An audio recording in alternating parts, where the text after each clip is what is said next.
नांदुरा येथील पुरवठा निरीक्षक पूनम थोरात लाच स्वीकारताना एसीबीच्या जाळ्यात. राशन दुकानावरील कारवाई थांबवण्यासाठी मागितली होती लाच. बुलढाणा जिल्ह्याच्या नांदुरा येथील पुरवठा निरीक्षक पूनम थोरात यांना 16,000 रुपयांची लाच स्वीकारताना लाचलुचपत प्रतिबंधक विभागाने रंगेहात अटक केली आहे.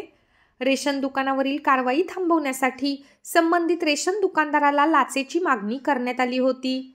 सदर दुकानदाराने लाचलुचपत प्रतिबंधक विभागाकडे या संदर्भात तक्रार दाखल केल्याने लाचलुचपत प्रतिबंधक विभागाने सापळा रचला. यामध्ये पूनम थोरात ह्या 16,000 रुपये लाच स्वीकारताना आढळल्याने त्यांना रंगेहात अटक करण्यात आली आहे. काही महिन्यापूर्वी जिल्हा पुरवठा अधिकारी यांना देखील लाच स्वीकारताना अटक करण्यात आली होती आणि आता पुरवठा विभागात दुसरी कारवाई झाल्याने एकच खळबळ उडाली आहे.